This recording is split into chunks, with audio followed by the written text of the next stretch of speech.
Muito bom dia a todos. Que mostram que a curiosidade é considerada arrogante e que a gente não deve querer ter o mesmo poder que têm os deuses. Isto muda no princípio com Leonardo da Vinci, é o primeiro que muda isto, mas depois aparecem uma série de pessoas muito importantes na filosofia, na literatura, etc. A frase mais bonita é do Pascal, em que ele diz que nós não devemos querer saber mais do que aquilo que está à nossa portée, aquilo que está ao nosso alcance. Não devemos querer ir mais longe do que isso. Devemos ter a noção da limitação que é nossa.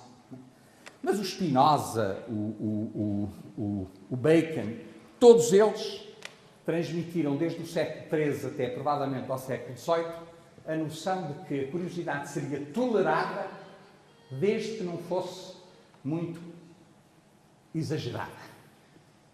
E vocês ainda se lembram, ainda todos vocês leram os Lusíadas, que o velho do Restelo estava lá a dizer: vocês são um povo extremamente arrogante, vai-vos acontecer coisas horrorosas na vossa descoberta do caminho marítimo para a Índia, que depois acontecem. Não é? A gente sabe as coisas todas que acontecem. Portanto, a curiosidade, durante muitos séculos, foi sistematicamente castigada, depois passou a ser tolerada, mas até a um certo ponto, desde que não seja muito arrogante, e finalmente, com o Kant na Europa e com o Jefferson nos Estados Unidos. O Jefferson tem uma frase absolutamente fabulosa quando ele inaugurou a primeira universidade secular da Virgínia, nos Estados Unidos, em que ele diz que o ser humano deve ser estimulado para ter a curiosidade de saber tudo o que puder vir a saber. Ele diz isto mais bonito que eu, mas a mensagem é esta, e o Kant diz exatamente a mesma coisa. Mas estamos no fim do século XVIII, princípios, meados do século XVIII. E, portanto, é só a partir de meados do século XVIII que a ideia de que a curiosidade é uma coisa positiva aparece. E nós hoje, nas escolas, nos liceus, em casa, nós estimulamos os nossos jovens para serem curiosos. Parte da educação que a gente dá às pessoas é dizer-lhes que é bom ser curioso, que é bom querer saber mais, que é bom ter mais informação, ter mais educação por aí fora. Portanto, a história da curiosidade é uma história muito curiosa que passa por ser castigada, por ser tolerada e depois encorajada. Mas a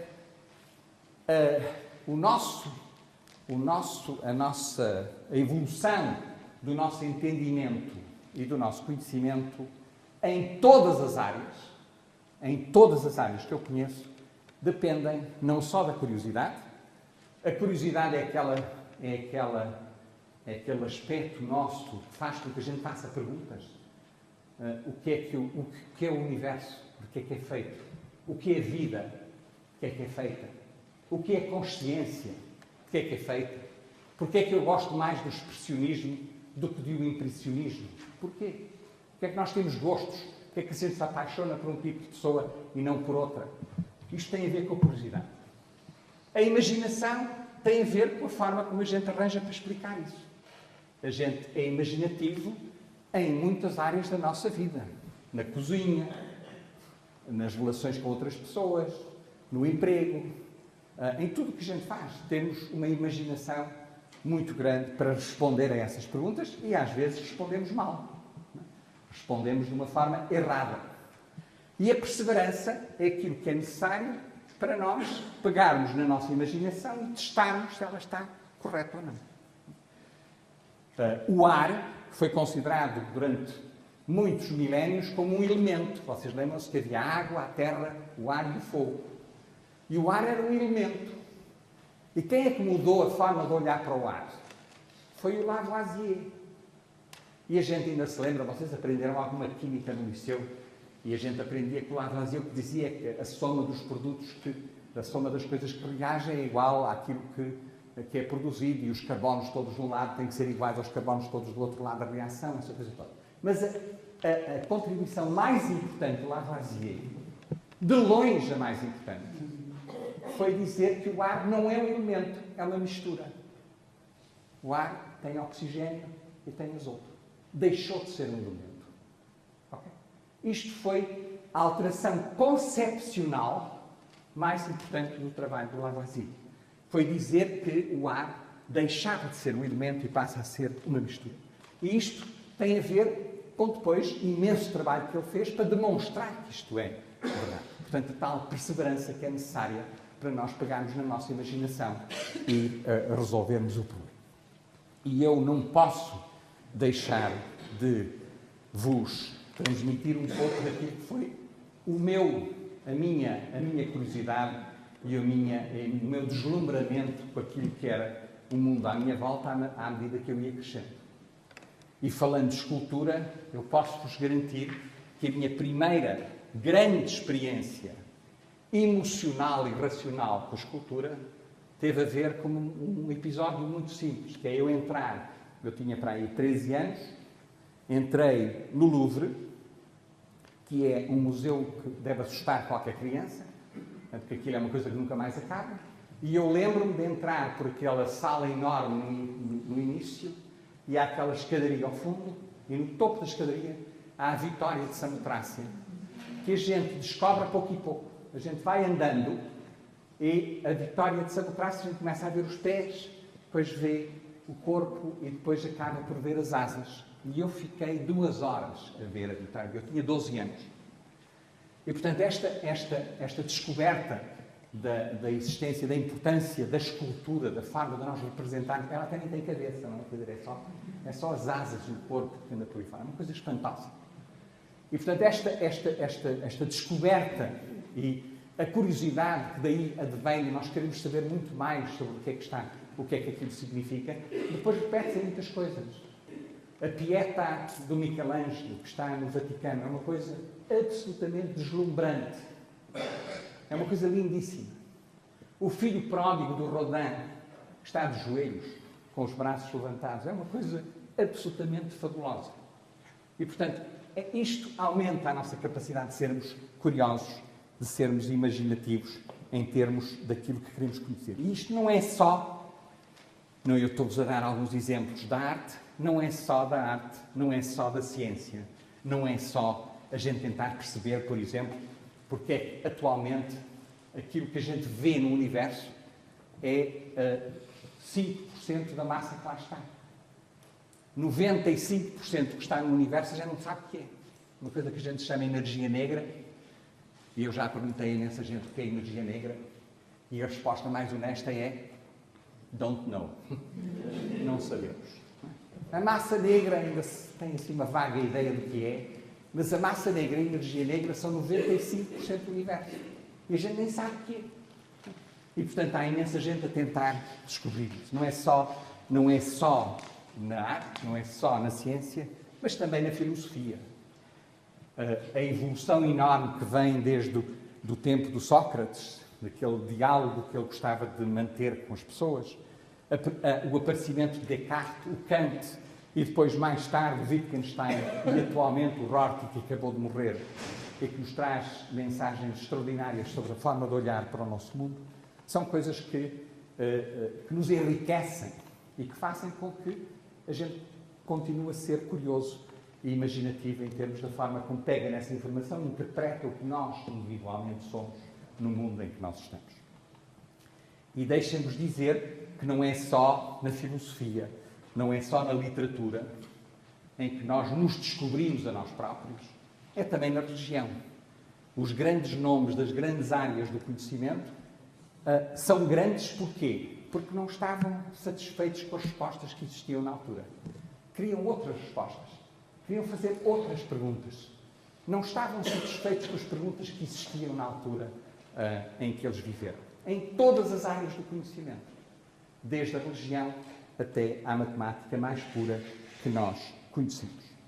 E o que está a acontecer atualmente, e vou voltar a isso se calhar um bocadinho mais tarde, é que o que nós estamos a perceber é que com este enorme aumento da nossa acessibilidade à informação, para podermos dar resposta à nossa curiosidade e à nossa imaginação, as áreas de interface são aquelas que agora mais fascinam as pessoas. As áreas de interface entre a física e a biologia, as áreas de interface entre a medicina e a engenharia, a substituição de órgãos, a substituição de tecidos, a regeneração de tecidos, são tudo áreas que nos fascinam enormemente nesta altura. E deixem-me voltar um pouco atrás e contextualizar isto naquilo que foi a história nos últimos 1000 anos, se vocês quiserem. É através de nós fazermos perguntas e de imaginarmos respostas para formas diferentes de estarmos no nosso planeta, que levou a que muitas coisas aconteceram e muitas coisas positivas aconteceram. Vocês lembram-se que a Magna Carta, escrita no século XIII, acho eu, levou a que muitos, ao longo do tempo, que as monarquias absolutas fossem desaparecendo a pouco e pouco. Pelo menos no mundo ocidental. Isto começa com a Magna Carta. Que as 95 teses contra as indulgências do Lutero levou a que a cristandade passasse a ser plural. Passasse a haver várias formas de nós considerarmos cristãos ou não cristãos. E teve a ver com uma série de perguntas que o Lutero apregou na porta de uma igreja e que fez com que toda a área do protestantismo começasse a desenvolver. E fez com que os abolicionistas trabalhassem tão arduamente para acabar com a escravatura no mundo ocidental, porque achavam que não fazia sentido viver num mundo em que havia escravatura, em que certos seres humanos eram escravizados em relação aos outros. E que levou também a que as sufragistas obtivessem o direito de voto das mulheres. Eu não sei se vocês sabem qual foi o primeiro país do mundo que deu o voto às mulheres. Alguém sabe? Nova Zelândia. É verdade. E ninguém pensa que pudesse ter sido a Nova Zelândia. Não quer dizer, é ser uma coisa tão longe, a gente não ouve falar na Nova Zelândia. É assim uma coisa tão longe. E em Portugal, até há 30 ou 40 anos atrás, os maridos tinham o direito de abrir as cartas das mulheres. Isto é uma coisa indescritível. E na França, o voto das mulheres só foi dado depois da Segunda Guerra Mundial, que é uma coisa extraordinária. A França, que é o país da liberté, égalité, fraternité, só dá o voto às mulheres a seguir à Segunda Guerra Mundial. Isto hoje em dia, para nós, os novos já nem se lembram disto. Mas isto foram lutas muito severas em termos dos movimentos que lutaram pelos direitos das minorias, o facto que a ética médica, os textos de ética médica aparecem essencialmente nos anos 70, depois de saírem uma série de escândalos em Harvard. Isto é uma coisa recente. O tema da ética médica, que põe uma ênfase muito grande na autonomia das pessoas, é uma coisa relativamente recente. E, portanto, as trade unions que lutaram pelos direitos dos trabalhadores, que começaram no fins do século, depois da Revolução Industrial, tudo isto foram coisas que foram conseguidas, e vocês não se esqueçam que para conseguir estas coisas todas morreram centenas de milhões de pessoas. Estas lutas não foram fáceis. Estas lutas, no fundo, pela liberdade e pela autonomia individuais e pela tolerância, respeito e curiosidade pela diversidade, é uma coisa que levou muitos séculos a construir no nosso mundo em que nós estamos. E, obviamente, que se nós olharmos para as áreas da saúde, da alimentação, da energia, houve evoluções extraordinárias nos últimos 200 anos, se vocês quiserem. O tempo médio de vida das pessoas, nos últimos 150 anos, duplicou. Hoje em dia, há vacinas, há antibióticos. Eu nasci em 45. E em 45 tinham sido poucos anos depois de aparecerem os primeiros antibióticos. E os meus 2 rins, aos 4 meses de idade, pararam. E a minha mãe e o meu pai, aflitíssimos, pegaram em mim e levaram-me para Joanesburgo, onde havia dos melhores pediatras do mundo na altura. E eles disseram, esqueçam, voltem para casa, porque a criança já está em coma, não tem solução nenhuma, voltem para casa. E eles voltaram para Maputo, para Lourenço Marques, e essencialmente achavam que eu ia morrer em casa. E o médico de família disse ao meu pai e à minha mãe Se vocês me autorizarem, eu testo uma série de novas drogas que estão a sair e, portanto, ele enfrascou-me em antibióticos que tinha na prateleira e uma série de sulfamidas que ainda existiam e eu passei um mês em coma e depois sobrevivi. A invenção dos antibióticos é uma coisa absolutamente fabulosa. A invenção das vacinas. E lembrem-se também que as vacinas têm um aspecto muito curioso. É que as vacinas evitam pessoas que deviam morrer naturalmente, morram. E, portanto, as vacinas mantêm vivas pessoas que naturalmente, na evolução natural das coisas, provavelmente não deviam estar cá. E, portanto, esta questão toda da evolução do conhecimento nestes processos é qualquer coisa de extraordinário. Infelizmente, muitos destes ganhos, de facto, não deve haver ninguém nesta audiência que não tenha pelo menos um telemóvel. Verdade ou mentira? E às vezes dois, não é? Quer dizer, eu costumava dizer há uns anos atrás que a gente tinha um restaurante assim um bocadinho fino e estavam 4 empresários à mesa e estavam pelo menos 8 telemóveis em cima da mesa. E depois havia mais um no carro e estavam todos ao telefone. Não sei porque é que iam jantar juntos, porque ninguém falava. Portanto, isto tem vantagens extraordinárias e tem preço que a gente paga por isso, não é? Quer dizer, é óbvio. Mas estes avanços positivos, a gente pode pôr isto num outro contexto. Vocês não se esqueçam que o século XX foi um século em que 100 milhões de pessoas morreram porque havia um senhor à volta de Berlim que achava que a raça ariana era a única que valia a pena, e depois havia um outro senhor um bocadinho mais a leste que achava que a ditadura do proletariado é que ia salvar o mundo. E isto causou a morte de 100 milhões de pessoas, supostamente numa civilização avançada. Portanto, há estes dois aspectos muito curiosos, e na área da ciência há muita coisa que também está a acontecer a partir dos anos 80 e que assusta muita gente. Primeiro, as alterações climáticas. Como vocês sabem, há um grande debate à volta disso. O que se está a prever que aconteça com as alterações climáticas é que os movimentos de populações vão ser enormes. Porque as pessoas querem viver para sítios onde podem viver e não é sítios que se tornaram desertos. Há imensos exemplos de resistência a antibióticos. 30% dos casos de tuberculose na Rússia, hoje em dia, não são curáveis por qualquer coquetel de antibióticos. E, portanto, são chamadas tuberculoses multiresistentes e 30% vão morrer porque não têm cura. A questão da esperança de vida. Nós, no Ocidente, chegámos a valores em que as mulheres vivem mais ou menos 82 anos e os homens 79, 80. Eles dizem que é porque eles trabalham mais. E vocês sabem que isso é mentira, não é?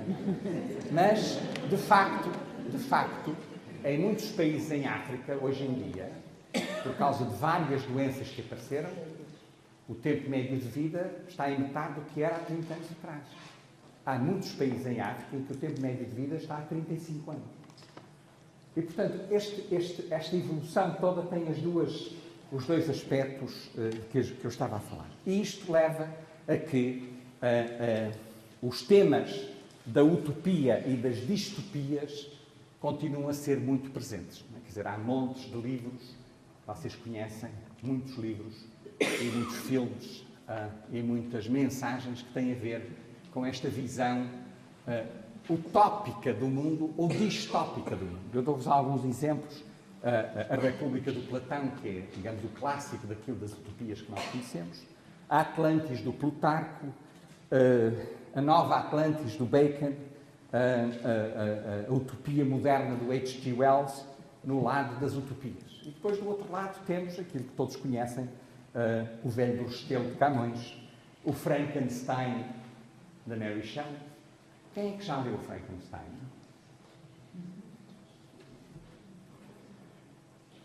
eu recomendo para as férias. Porque é um livro muito pequenino, é um livro absolutamente fabuloso, escrito por uma jovem de 20 e poucos anos, e que tem uma mensagem maravilhosa no livro. A criatura é vítima do homem. E não é ao contrário. A gente tem a ideia de que a criatura é que faz coisas horríveis, não sei o quê. A criatura, porque é que se revolta? Porque o estupor do Frankenstein não lhe arranja uma criatura de companhia. E toda a gente quer ter uma companhia. Quem é que não quer ter alguém com quem a gente partilha as coisas? Portanto, ele fez aquele, depois não deu outro. E a mensagem da Mary Shelley é que o homem pode ser muito cruel nas coisas que desenvolve. E, portanto, a mensagem do Frankenstein é uma mensagem absolutamente fabulosa neste contexto. E vamos agora olhar, eu já não tenho muito mais tempo, vamos agora olhar para esta questão de onde é que nós estamos hoje e porque é que hoje em dia a curiosidade, a imaginação, a perseverança, por um lado, fascina muita gente, as pessoas querem saber mais, querem avançar no conhecimento, e por outro lado, assusta. E deixa-vos pegar em alguns exemplos daquilo que tem a ver com os avanços da ciência e porque é que assustaram certas pessoas. E vou começar por 2 ou 3 exemplos. O primeiro é a descoberta da anestesia. Eu não sei se a grande maioria das pessoas que estão nesta audiência já foram anestesiadas por qualquer coisa, por qualquer razão. Quando a anestesia apareceu, houve uma reação muito forte contra a anestesia. E quando eu vos explicar porquê, vocês vão sorrir. Ou manifestamente, ou por dentro. Mas o argumento não é um argumento tolo. As pessoas eram contra a anestesia porque diziam, se a gente não sofre, se a gente não sabe o que é sofrer fisicamente, vai ter muita dificuldade em ter compaixão por quem sofre. Se a gente não sabe o que é o sofrimento, a gente não sabe o que é o sofrimento. Como é que a gente pode ter compaixão por uma pessoa que tem um sofrimento? Não sabe o que é. Este argumento não é tolo. Não é tolo. Agora, eu garanto que não há ninguém nesta sala, depois de ouvir isto, que a próxima vez que for ao dentista diz, olha, não uso que eu tenho medo de perder a minha compaixão. Não acredito. Não há ninguém. E, no entanto, não é um argumento tolo. Não é um argumento tolo. A gente não sabe o que é o sofrimento, não pode ter compaixão pelo sofrimento. Outro exemplo, também muito interessante, também está um pouco na moda atualmente, que é a questão dos bebés proveta. Ok? O primeiro bebé proveta nasceu em 78. E quando apareceu a ideia da procriação medicamente assistida, houve muita gente que dizia, vocês já imaginaram? Olha lá vai aquele que foi bebé proveta, vai ter um rótulo para o resto da vida, invisível, que era um bebé proveta. E, portanto, estava imensa gente com imenso receio de qual era a perturbação social que a presença de bebés proveta, é um nome feio, é como as barrigas de aluguer, também é um nome feio, as alterações sociais que isto ia provocar e que não seriam aceitáveis pela sociedade. Hoje em dia há 5 milhões de casais que eram inférteis e passaram a ter filhos. E hoje em dia este estigma do bebé proveta já desapareceu dos argumentos que estavam a ser invocados na altura. A questão Vocês lembram-se da pílula. Eu sei que ninguém usou nesta sala, mas a pílula quando apareceu, e agora há uma série de outras pílulas, a pílula do mesmo dia, do dia a seguir, depois de 3 dias, a pílula quando apareceu teve uma reação enorme contra a pílula. A pílula foi das invenções e dos desenvolvimentos mais importantes para a autonomia das mulheres. E, no entanto, fez levantar imensas dúvidas sobre isto. A questão dos transplantes. Eu estava na África do Sul a estudar quando o Barnard fez o primeiro transplante de coração. E o primeiro transplante fez com que a pessoa sobrevivesse, não sei se foram umas horas ou uns dias, não foi mais do que isso. Estávamos a testar qual era a preocupação na África do Sul. Quando se fez o primeiro transplante, é se o coração vinha de um africano para um europeu. Como se o coração tivesse cor. Quer dizer, e portanto a grande preocupação na altura era se a gente começava agora a tirar corações. E isto não é totalmente, vocês sorriem, mas hoje em dia, como vocês sabem, é um mercado enormíssimo de órgãos nos países subdesenvolvidos para comprar órgãos para os países mais ricos. Portanto, não é totalmente... As preocupações na altura não estavam bem dirigidas, mas estas preocupações existem. Hoje em dia, quais são os grandes desafios na área da biologia, que é aquela que eu conheço melhor? Há várias que têm a ver com questões como, por exemplo, aquilo que se chama a neuropotenciação. O que é que isso quer dizer? É tornar as pessoas, é ver se é possível tornar as pessoas, por métodos farmacológicos, mais capazes de viverem e de produzirem. Há dezenas, eu quando vou agora a Nova Iorque ver os meus amigos, eles ficam espantados porque eu não tomo nada.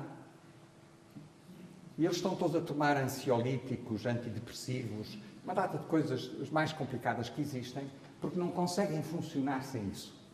E aparecem agora uma série de drogas novas. Para as crianças que são super ativas, há uma coisa que se chama Ritalina, que é para eles ficarem menos ativos.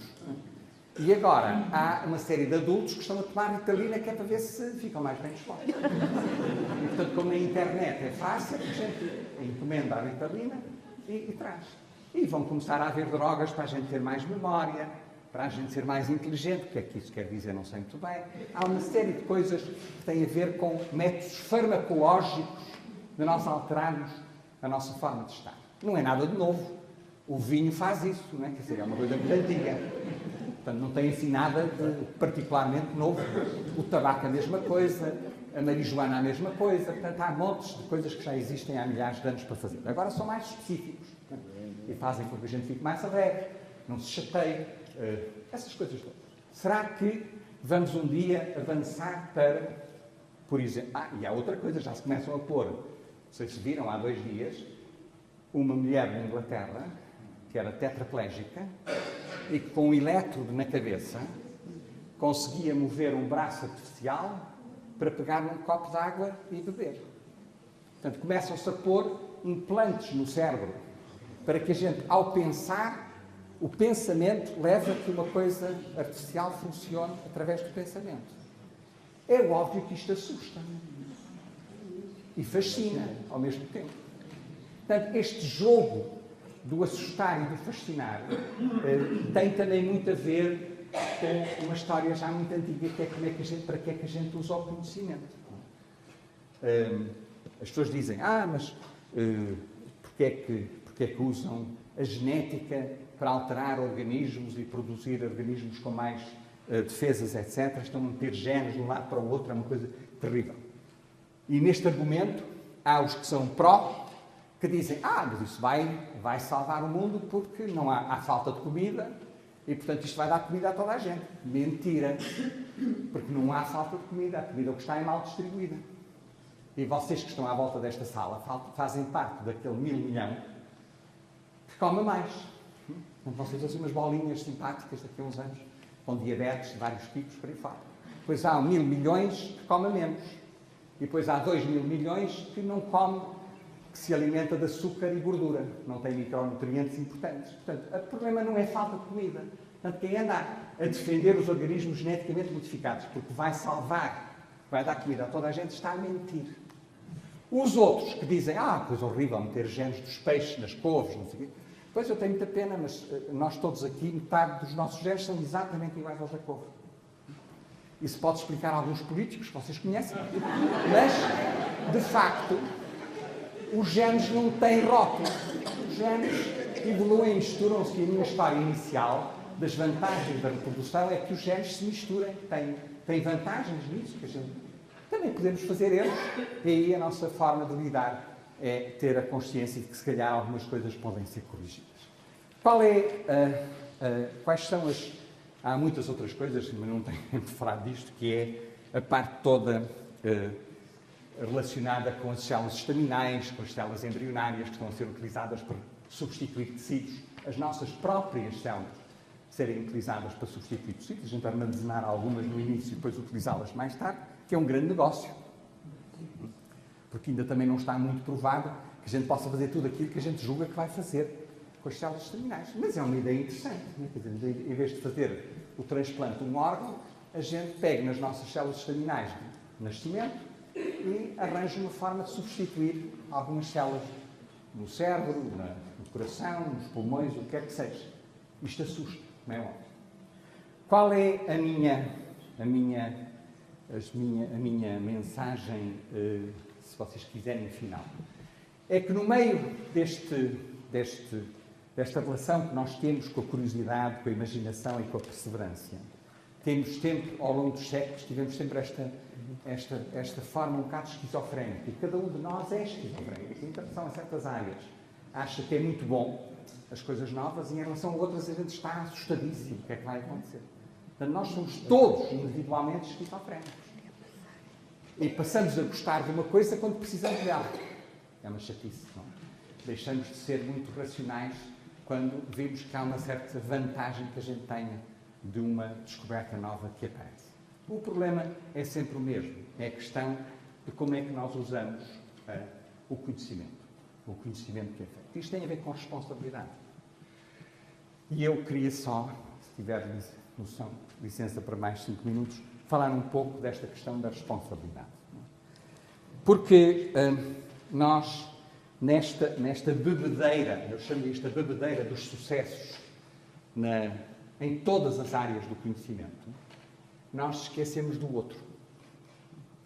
Do outro que está ao nosso lado. A gente fica tão... Nós ficamos tão... e o outro não é só as pessoas, é o planeta em que a gente vive, são as áreas do conhecimento em que nós funcionamos. Portanto, nós estamos de tal maneira entusiasmados, nós que estamos a trabalhar nestas áreas de fronteira, nas áreas de fronteira entre várias disciplinas, estamos de tal maneira fascinados com isto que esquecemos um pouco das possíveis consequências que isto tem e das enormes iniquidades que isto pode produzir à medida que coisas novas aparecem. Portanto, isto é um problema complicado, é um problema sobre o qual nós deveríamos pensar com mais algum cuidado. E eu acho que a gente tem negligenciado a responsabilidade.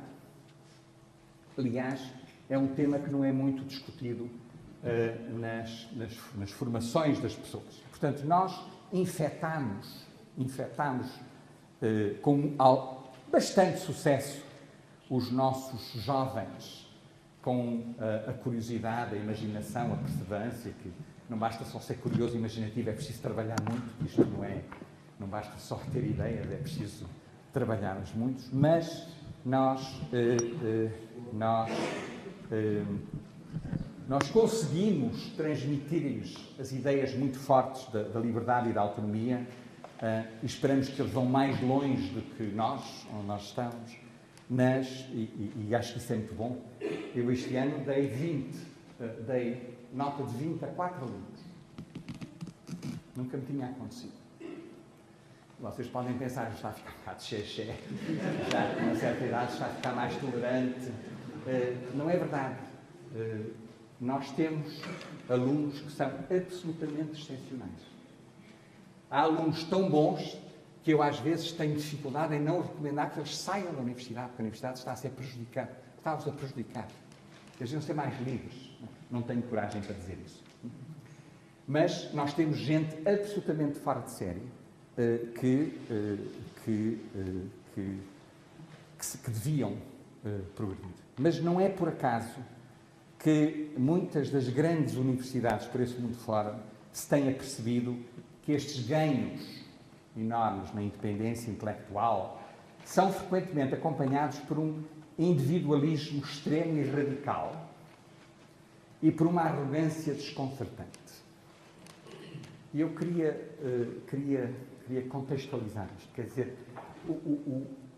o grande sabedor, ou a grande sabedora, tem a obrigação de saber que sabe muito pouco. E, no entanto, esta glorificação das estrelas que nós temos em todo o lado fazem com que muitos dos cientistas que a gente conhece são de uma arrogância absolutamente desconcertante. E, aliás, os meios de comunicação forçam-nos a isto. Eles não gostam de perguntar a um cientista se isto é bom ou mau. E que ele tem que dizer sim ou não. Se ele diz, não sei. Isso não dá para notícias, não é? Portanto, nós somos forçados, quase que os grandes pensadores, a serem arrogantes naquilo que pensam sobre as várias áreas do conhecimento. Eu acho que esta glorificação das estrelas, faz-me sempre lembrar um pouco aquelas figuras trágicas e solitárias que nós todos conhecemos. Não é? O Fausto, o Dom Juan, o Dom Quixote, a criatura de Frankenstein, o Dr. Strangelove, que alguns de vocês viram, o Dorian Gray. Quer dizer, o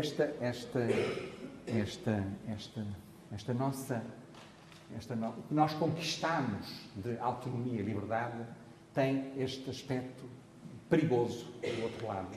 E eu acho que isso é provavelmente o maior desafio que nós temos atualmente, é nós percebemos que liberdade e autonomia, e eles estão todos a tomar ansiolíticos, antidepressivos, uma data de coisas as mais complicadas que existem, porque não conseguem funcionar sem isso. E aparecem agora uma série de drogas novas. Para as crianças que são superativas, há uma coisa que se chama Ritalina, que é para eles ficarem menos ativos. E agora há uma série de adultos que estão a tomar Ritalina, que é para ver se ficam mais bem dispostos. E, portanto, como na internet é fácil, a gente encomenda a Ritalina e traz. E vão começar a haver drogas para a gente ter mais memória, para a gente ser mais inteligente. O que é que isso quer dizer? Não sei muito bem. Há uma série de coisas que têm a ver com métodos farmacológicos de nós alterarmos a nossa forma de estar. Não é nada de novo. O vinho faz isso, não é? Quer dizer, é uma coisa muito antiga. Portanto, não tem assim nada de particularmente novo. O tabaco a mesma coisa, a marijuana a mesma coisa. Portanto, há montes de coisas que já existem há milhares de anos para fazer. Agora são mais específicos e fazem com que a gente fique mais alegre, não se chateie, essas coisas todas. Será que vamos um dia avançar para, por exemplo... e há outra coisa, já se começam a pôr, vocês viram há 2 dias, uma mulher na Inglaterra, que era tetraplégica, e que com um elétrode na cabeça conseguia mover um braço artificial para pegar num copo de água e beber. Portanto, começam-se a pôr implantes no cérebro para que a gente, ao pensar, o pensamento leve a que uma coisa artificial funcione através do pensamento. É óbvio que isto assusta e fascina ao mesmo tempo. Portanto, este jogo do assustar e do fascinar tem também muito a ver com uma história já muito antiga, que é para que é que a gente usa o conhecimento. As pessoas dizem, mas porque é que usam a genética para alterar organismos e produzir organismos com mais defesas, etc. Estão a meter genes de um lado para o outro, é uma coisa terrível. E neste argumento, há os que são pró, que dizem, mas isso vai salvar o mundo porque não há falta de comida e, portanto, isto vai dar comida a toda a gente. Mentira. Porque não há falta de comida. A comida que está é mal distribuída. E vocês que estão à volta desta sala fazem parte daquele 1.000 milhão que come mais. Portanto, vocês fazem umas bolinhas simpáticas daqui a uns anos, com diabetes de vários tipos, para aí fora. Depois há 1.000 milhões que comem menos. E depois há 2.000 milhões que não comem, que se alimenta de açúcar e gordura. Não tem micronutrientes importantes. Portanto, o problema não é falta de comida. Portanto, quem anda a defender os organismos geneticamente modificados porque vai salvar, vai dar comida a toda a gente, está a mentir. Os outros que dizem, coisa horrível, meter genes dos peixes nas couves, não sei o quê. Pois eu tenho muita pena, mas nós todos aqui, metade dos nossos genes são exatamente iguais aos da couve.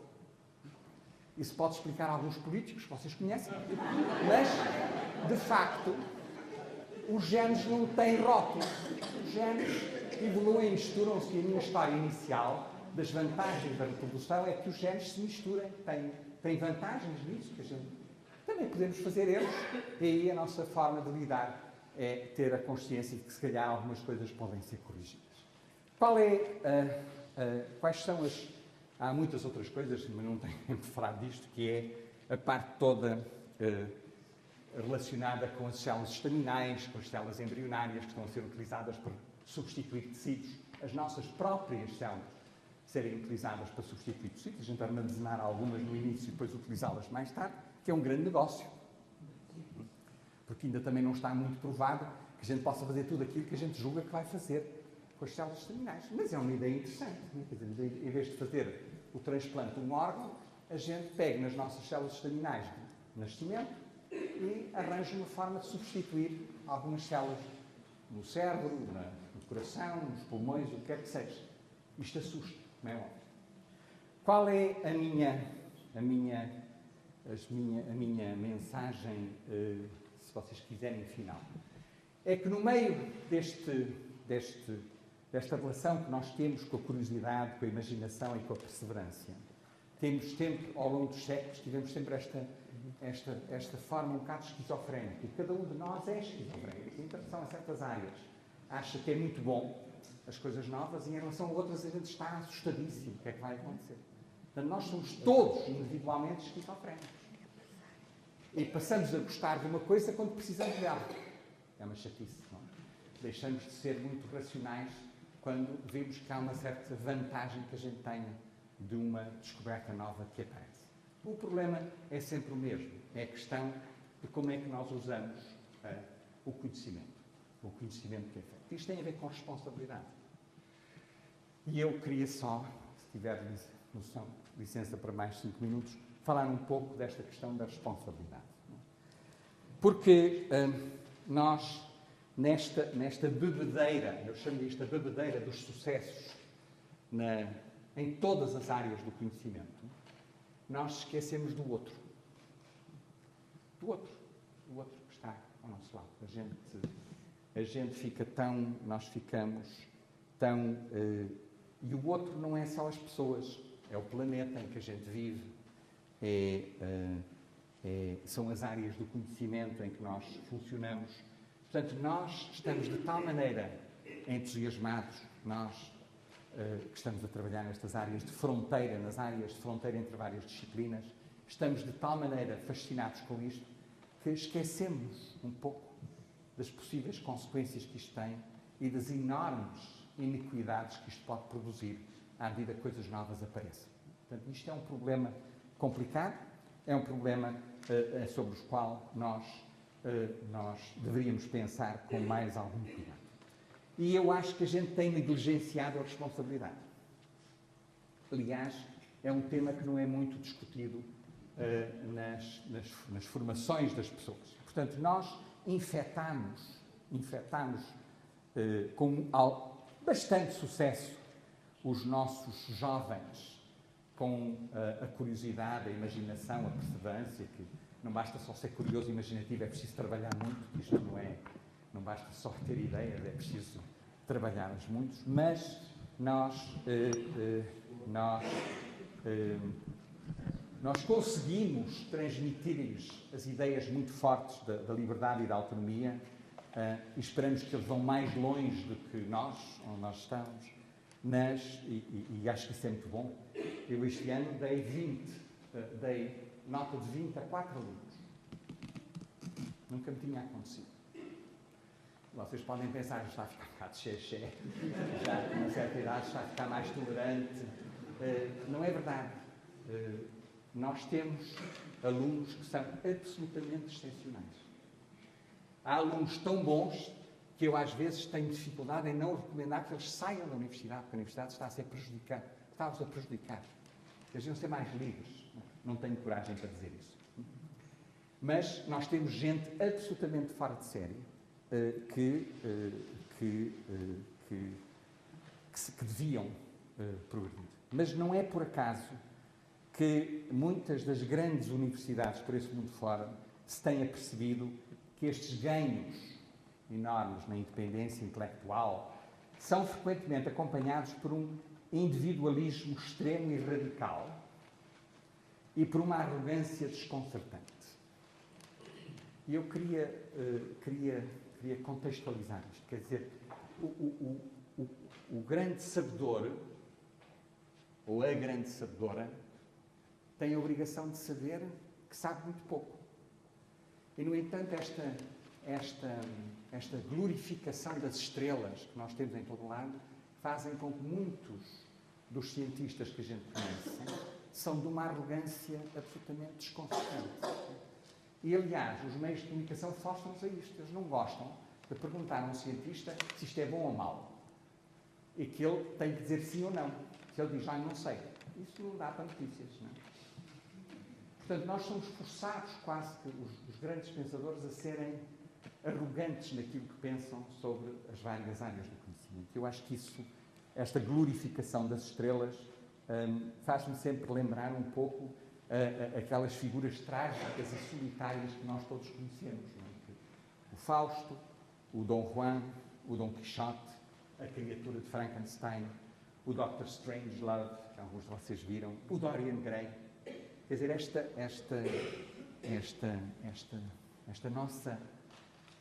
o que nós conquistamos de autonomia e liberdade tem este aspecto perigoso do outro lado.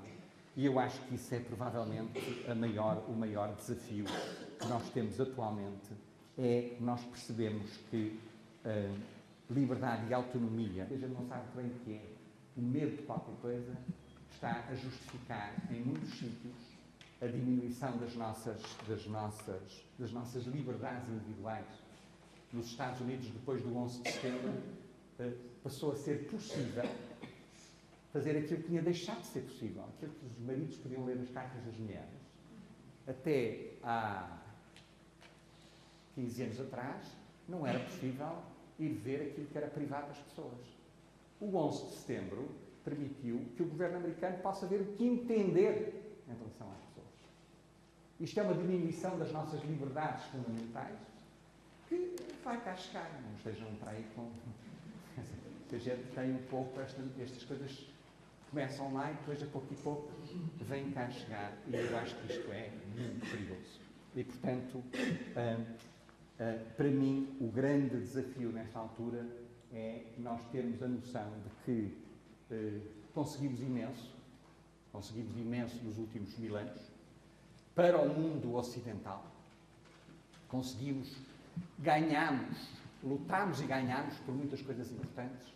Essas coisas são, primeiro, frágeis, não são consistentes, nós temos que lutar por elas continuamente, e que esta visão que nós temos em relação ao conhecimento novo vai sempre ter estes dois lados. O lado do fascínio e o lado do medo.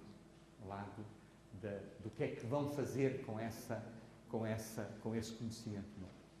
E eu gosto de acabar, muitas vezes, falando da eletricidade. Eu não sei se vocês conhecem a história, eu não conheço muito bem a história, mas acho que foi o Franklin. Eu tinha a obrigação de me lembrar, mas não me lembro, é o Alzheimer que está a perguntar. O senhor que percebeu a relação entre a eletricidade e o magnetismo, um dia recebeu no seu laboratório o primeiro-ministro da Rainha Vitória. E o senhor foi lá e ele esteve a mostrar aquilo tudo, o magnetismo, e depois diz o primeiro-ministro, mas para que é que isso serve? Você não vai a brincar com essas coisinhas, não é? E ele disse ao primeiro-ministro, olha, eu não sei, mas eu tenho a certeza que daqui a uns anos vocês estão a receber muitos impostos através desta descoberta. E, no entanto, vocês sabem que há muitos países no mundo em que a eletricidade é usada para eletrocutar e matar pessoas. E, portanto, quem é que teria a audácia de dizer que a eletricidade não devia ser usada porque há alguém que faz isso com a eletricidade?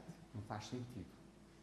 E, portanto, a forma como nós usamos o conhecimento é fundamental. E eu volto ao tema inicial. A curiosidade, a imaginação e a perseverança são fundamentais. Nós transmitimos isso de uma forma muito clara aos nossos jovens, felizmente. Temos mais dificuldade em transmitir a noção da responsabilidade, o que fazer com essa informação.